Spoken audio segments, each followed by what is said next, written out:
everyone's looking at year to date, but how's this hotel? If I was doing a hotel, I want to know what the trends were. What was my demand like? What's my occupancy? And then I want to know more about the market, not only necessarily the comp set. I want to know more about the sub market. So am I keeping up? Are we losing ground? Who are the competitors? So for me, it's like taking more holistic. I think people can become very myopic and just looking at one number.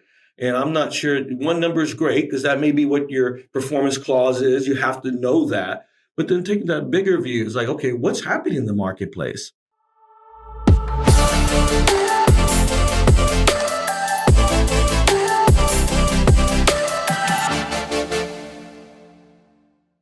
Hi, everybody. Welcome to the Future of Hospitality. My name is Cesar Wurm, and I'm honored to have today Isaac Collazo from STR. He's truly, as you're going to find out shortly, he is one of the most exciting, if not the most exciting data guy you ever meet. And I'm just thrilled to be connecting with you, Isaac. We're going to get a little bit into it, but we got to know each other pretty well, especially during COVID on weekly calls, or I think daily perhaps. And thank you. Thank you for joining. Thank you, Cesar. It's a pleasure to be here with you, and good to see you as well. Yes. It has been a while. By the way, before we officially start going into the podcast questions, are you still jogging? Yes and no. Not as much as I used to, but I have to get started again. So my goal is to be back 100% into my runs before the end of the year. In fact, I'll be in Dubai next week and I'll jog there. And I'm going to be in London the following week and I'll be jogging and running there. So yeah, I took a vacation because I'm having so much fun in Nashville that it was hard for me to get out of bed to go run. So, but I've got to get started again. All right. Okay. Now you're on tape, man. I know. Everyone's bothering me. Even there's the security guard at our building. Every morning he asks, "Did you run? Did you run?" And so I have been saying yes, but I'm not running as much as I used to run. When I used to run at least 4 or 5 times a week. So right now I'm not there yet. I got to get back there. All right. Well, so I've gained weight. That's my problem. Yes. Well, we'll help you, keep you accountable. So good.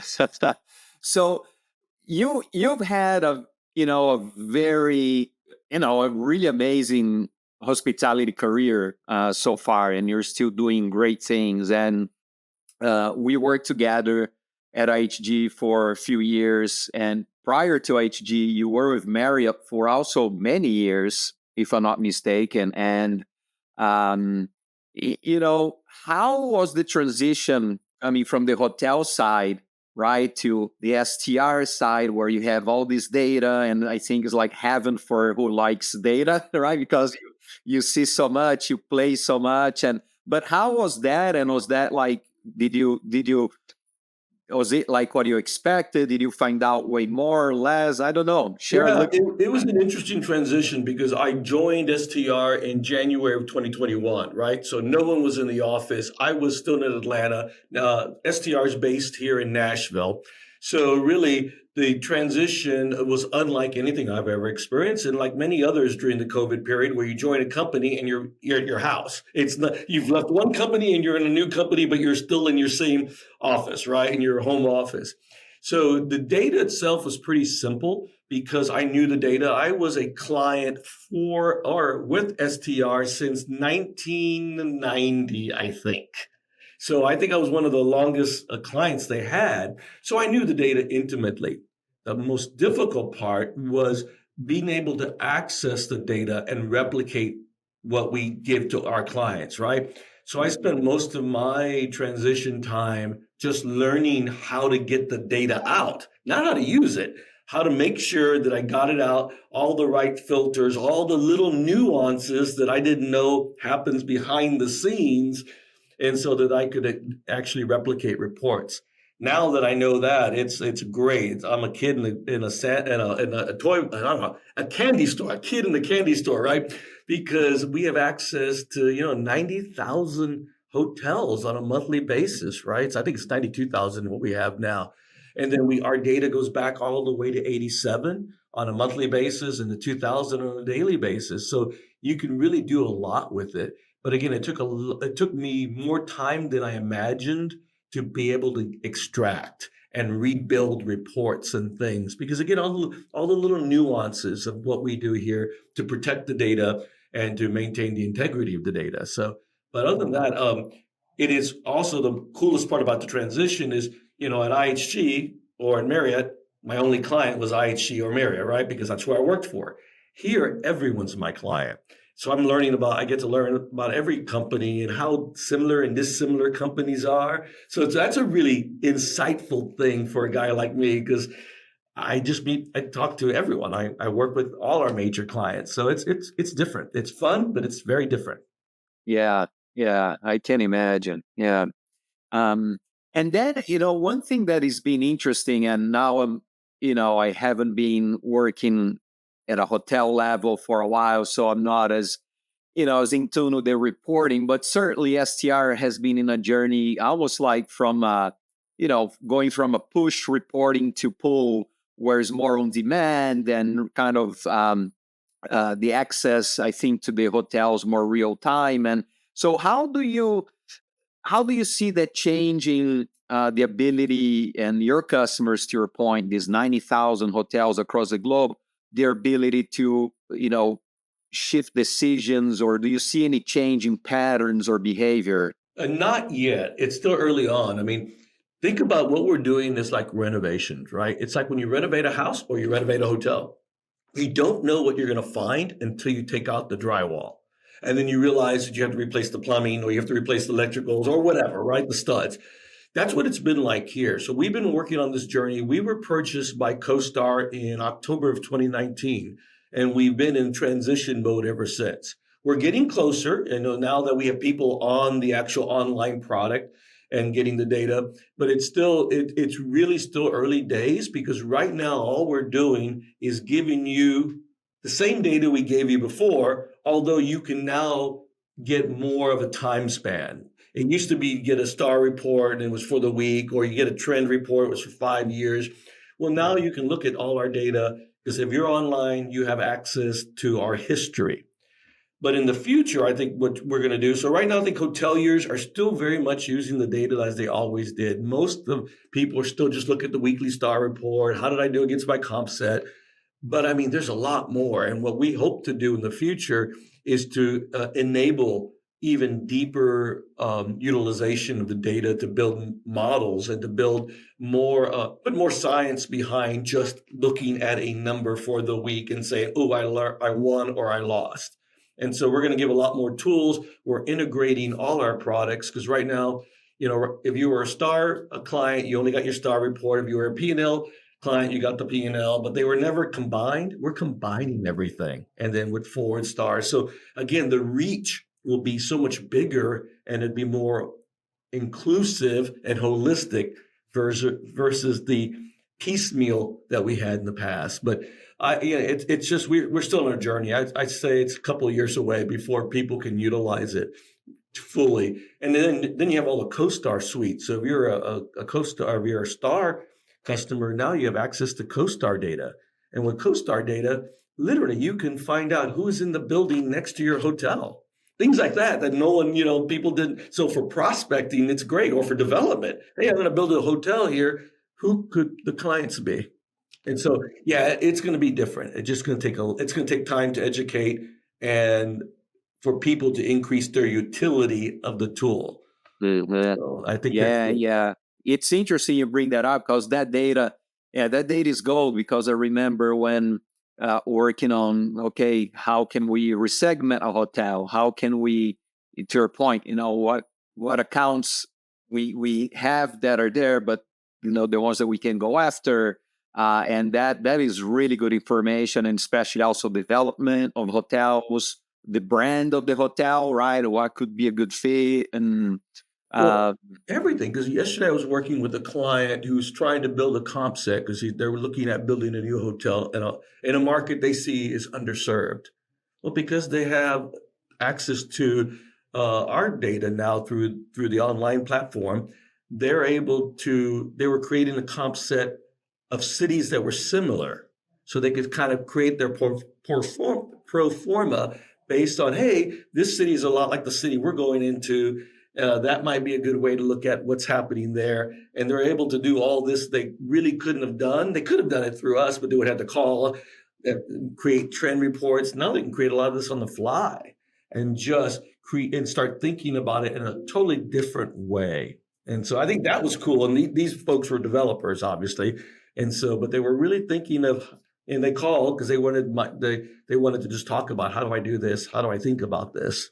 And so it's awesome. That is interesting. And, Isaac, some of the listeners of this podcast, like our students or people that are just about to enter the workforce or they just began, like when you look at the different type of clients you have, right? So to your point, you said, hey, I was working with an owner. Then I know you work with asset managers. Then you work with management companies, hotel teams.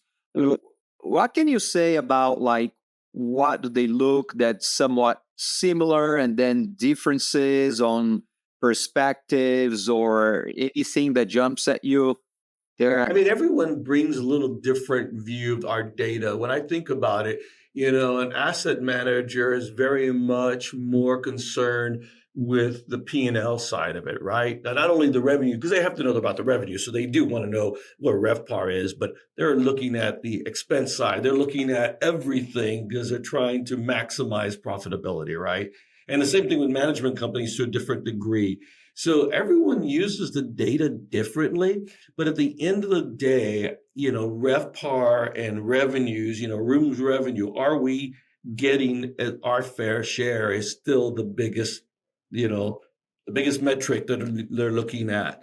And they're really trying to make certain, or they're looking at trends. Are we bucking the trends? If ADR is going up, why isn't our ADR going up? Do we have a different mix? Is it a mix issue? Is it a market issue? Whatever that may be. But I think most people still look at those the very basic, and then they put their other lens on it based on what they're looking for. Owners are all about GOP. So yeah, you tell me where my profits are coming from, right? And let me, how do I, what is it that my management company is not doing right, or my asset manager is not doing right, whatever. And they're just looking for that little, I guess not little stick, so they can, keep people in line, like, what do I want out of this? So, but most people, again, are still, RevPAR is the biggest thing. People, that's the first thing I get asked about. Same here, right? I mean, I've been in this revenue generation arena for, I don't know, 25 years basically. And it hasn't changed, right? Nothing's changed. Yeah. Nothing's really changed. Yeah. And then like when you look at, certainly not asking for any secrets here, anything proprietary, but when you look at the properties or portfolios that tend to be successful, right? That like do really well. What are some of the similarities you find that people can try to think or consider as they always look to evolve and become better at what they do? Are there any trends, anything, or is just vary a lot? It varies a lot. I think ultimately, what I do see is location still is a key driver, right? So finding that right location, which we've always known, location, right? So that's not new. But then also just knowing your customer. And so some of that is the brand side, some of that's the loyalty side. So but I don't think it's anything new it's what you think it is, and that's what it is, right? And so brands do perform differently. I mean, they just like any other brand that does clothing, they're just different. And you have to understand that, and based on and a lot of it has to do with the location. Certain brands do better in location A versus some others do better in B, C, D. It just really depends. So knowing the strengths of the brand you have, and then knowing what the needs of that location or that market, whatever you want to call it, are, and matching that up. And I think that's what successful developers and owners do. They match up the right brand with the right market at the right location, right? So And so it is, again, having all the data in front of you and just really understanding it. Got it. Yeah. And that brings an interesting point. So I think one thing that has changed, and I don't know if you agree with me, but especially, if you look a couple of decades ago, I think hotels used to be fairly, what's the word, homogeneous in a way, right? You had the traditional hotel, standalone building, whatever, city center, resort. But then now, and the brands, right? And now there's, of course, certainly the niche brands, a lot of more independence, but also mixed use developments, right? Where you just don't have a hotel, you do have some office space, some people living, retail.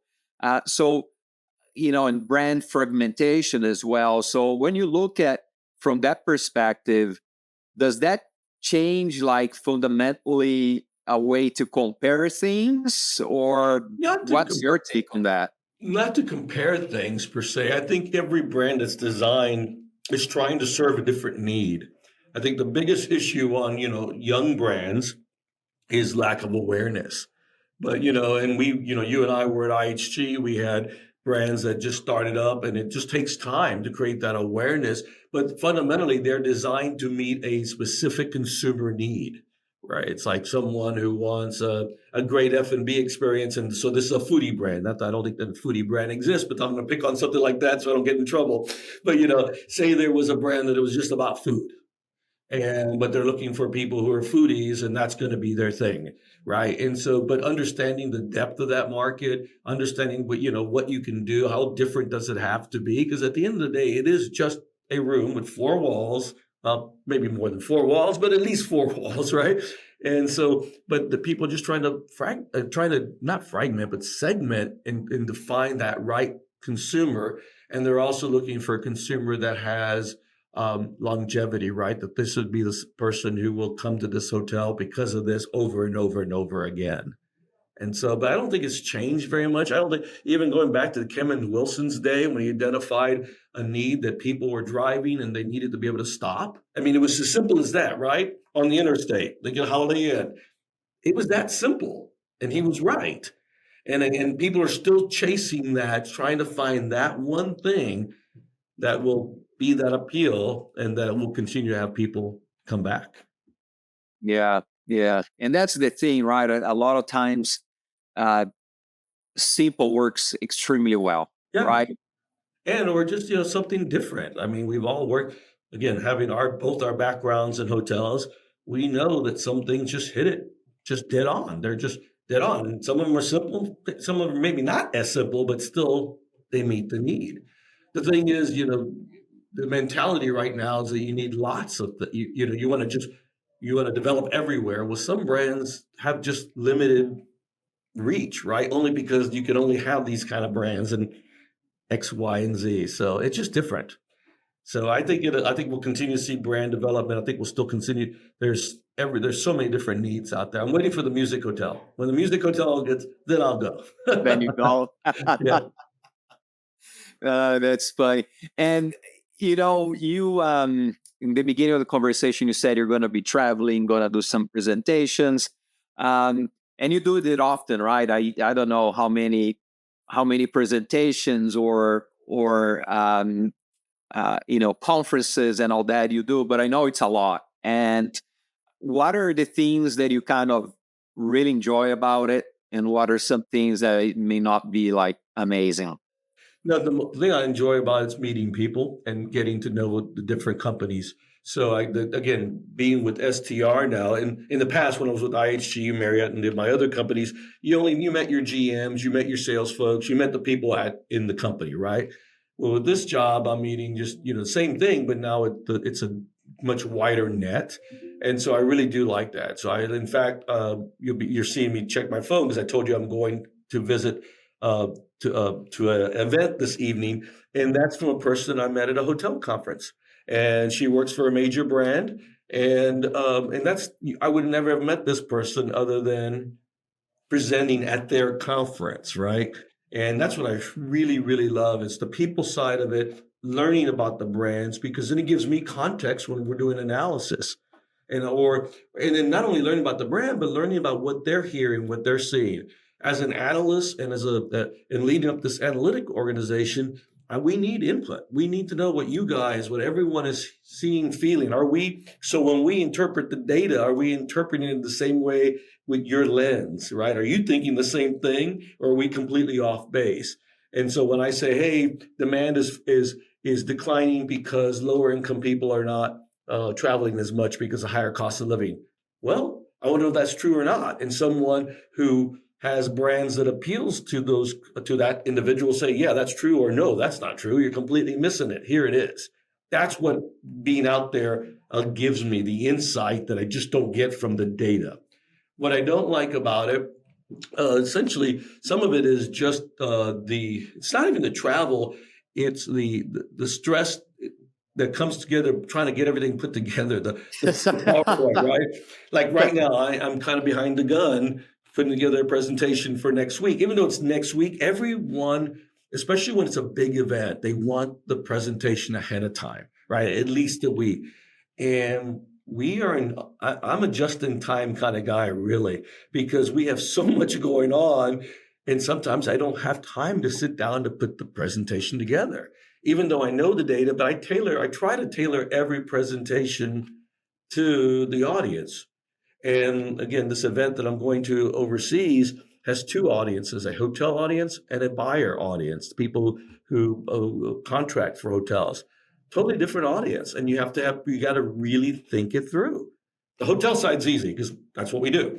I can talk to that. But the non-hotel side, you've got to, what are they looking for? What do they want to hear? What's going to interest them? And so that's harder, and that takes a lot of time. So I spend a lot of time working. That's the stressful part. And every presentation is bespoke, even though there's commonality. They're all bespoke based on who we're presenting to. And so, but once I'm on stage, it's fun. That's the fun part. That's the easy part.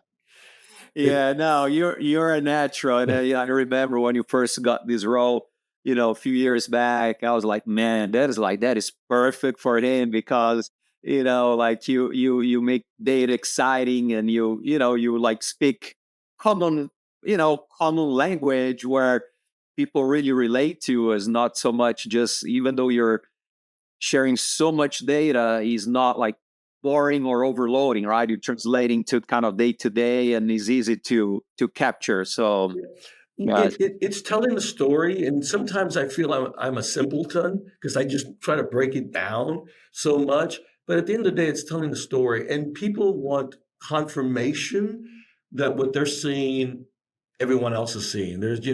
It's misery likes company, right? Especially right now where things are a little soft. People want to know, hey, we're not the only ones. STR is seeing this, and this is what they're thinking, right? And people want that confirmation, and or they want to know, or they're doing better. They want to know, great, and we're doing better because of this. I mean, so it is just trying to break that down and just tell that story. And this is what we're seeing. And then, as I was telling a new employee this morning, people just want our opinions and thoughts. What are we thinking about? And again, if we're wrong, at least people will tell us, hey, I wouldn't think about it that way, or have you thought about this? And that's valuable to people like us who just work with data. We need again feedback. Feedback is truly a gift, as our friend Kirk Kinsella used to say. And so you need it. Otherwise, you're just blind. Yeah, yeah. And if you had to give like a quick overview as what you see today, the industry, what do you think it's kind of relatively short term or midterm trends, and what's more kind of is likely to stay or linger for a little bit? Yeah, What would you share about that? I would say right now it's more of the same for the next 18 months, if not longer. We do not see any real catalyst of change at this point. We are really bumping along in demand growth.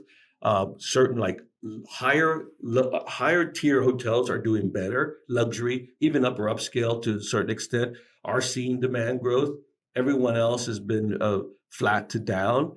We do think that is economically driven, that we've lost a portion of consumers that were not that the cost of living is so high now that they just don't have the extra funds for travel. And if they do, they're going to either do a cruise or something or a short-term rental where they can share costs or it's spread out, whatever you want to call it, but it's just different.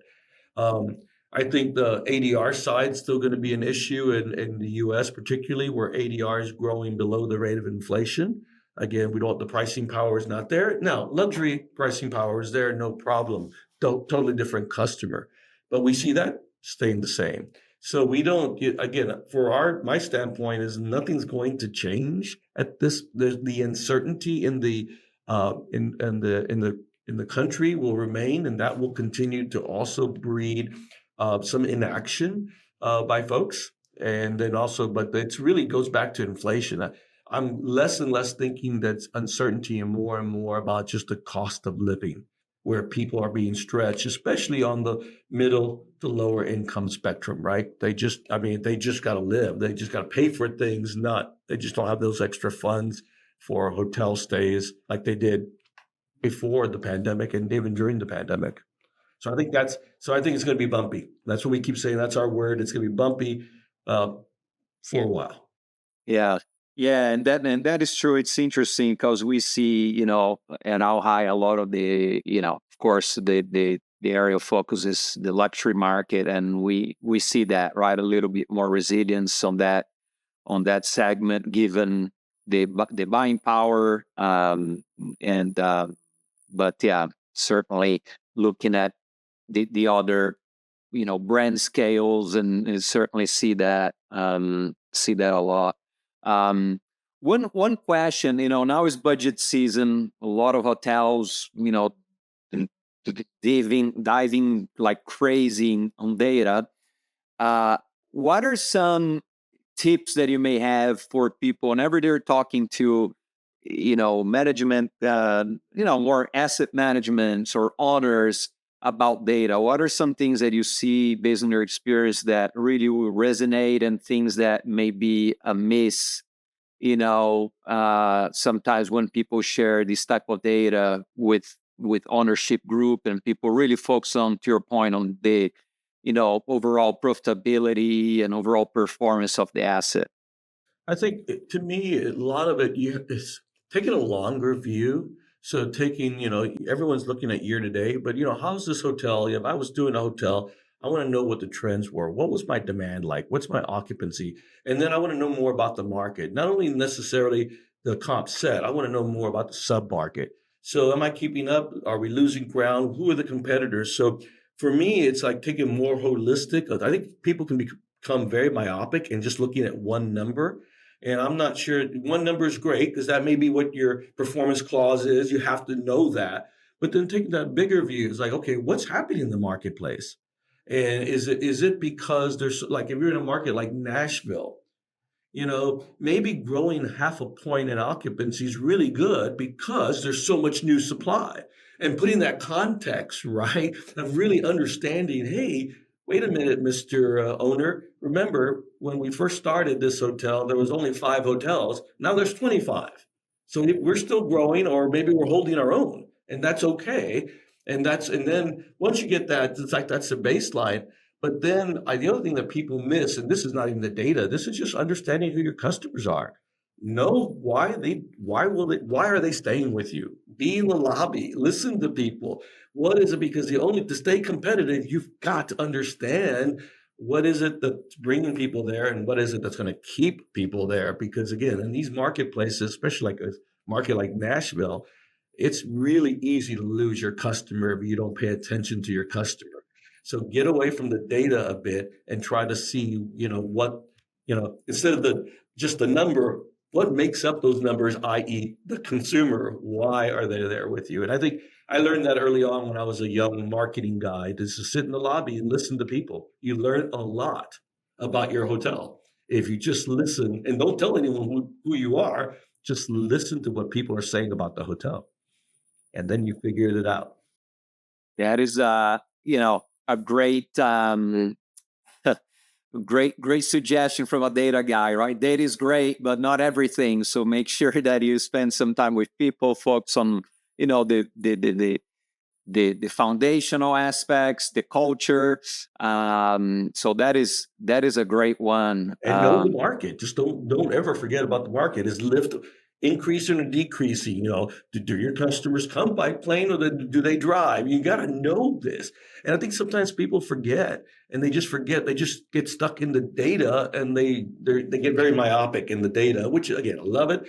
We need the data, but again, you got to understand it has to have some context to that data of why are things happening in that marketplace and what are the drivers of that. So. Yeah. Okay.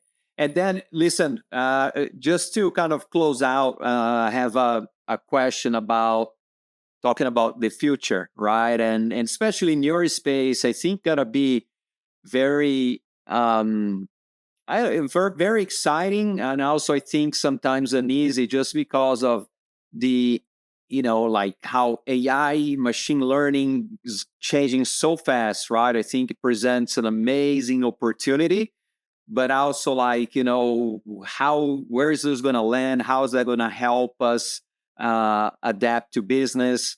So I don't know, any thoughts about, like, I don't know, 5 years or a few years from now, like how this will continue to evolve and what possible changes you may see on how hotels may operate or may look at data perhaps differently than today.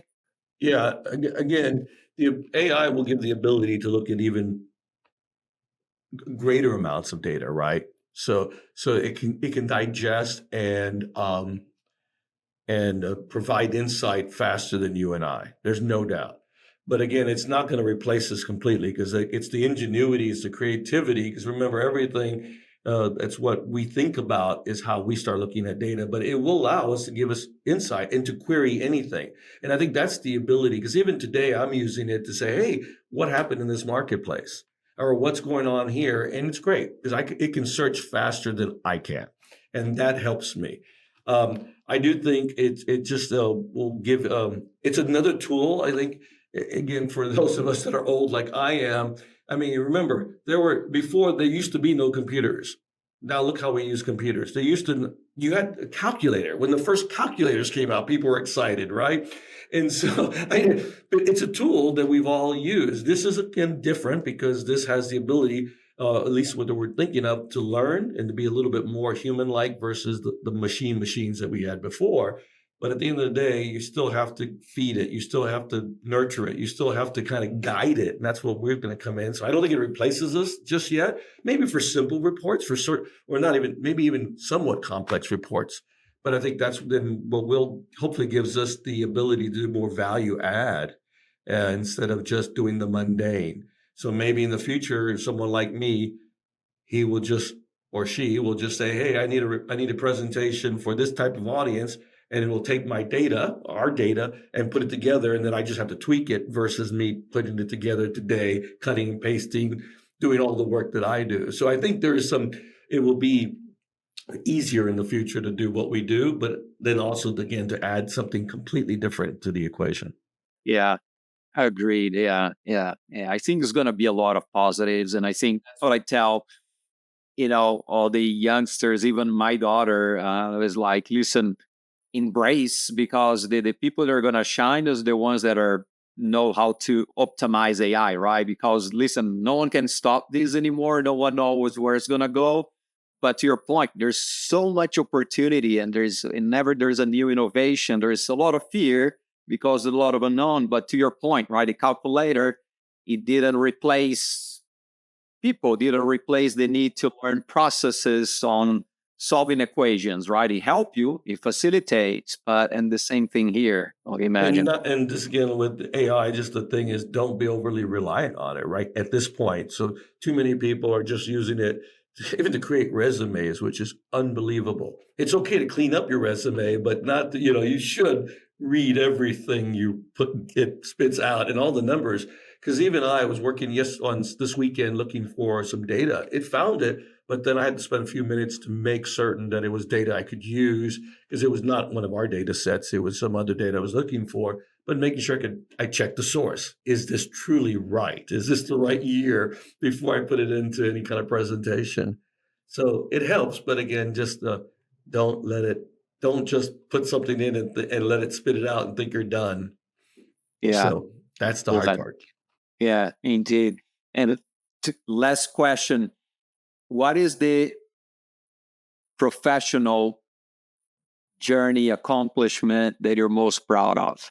Wow, Caesar, that's a hard question. Ah, That's a and that is not even AI, Isaac. yeah. It's Talk. not even an eye.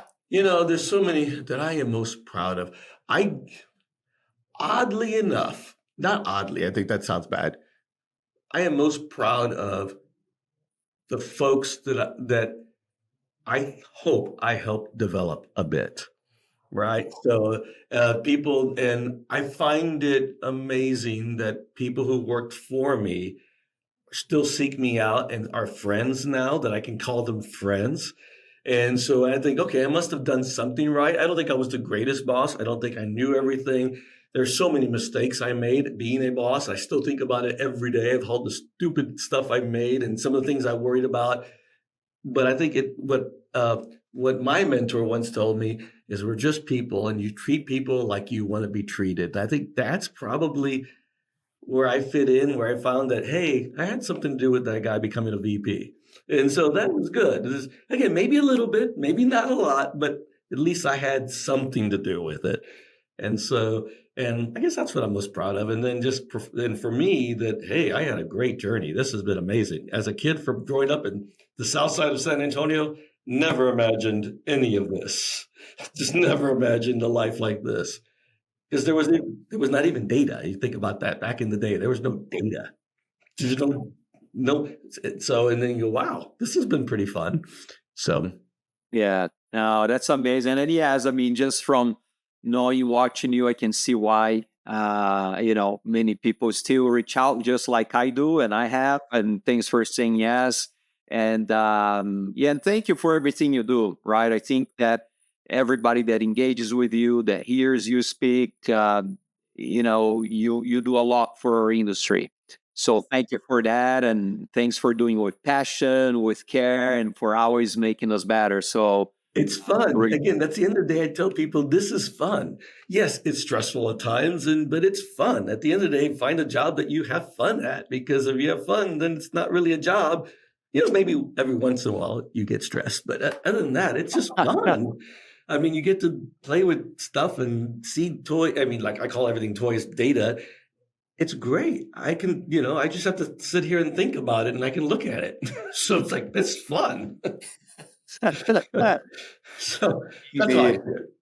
Awesome. Well, thank you. Thank you. Appreciate it. I hope everyone tune in and enjoy this conversation. And thanks again for saying yes, and safe travels. I'm sure you're going to crush next week. Oh, thanks. If I finish the presentation.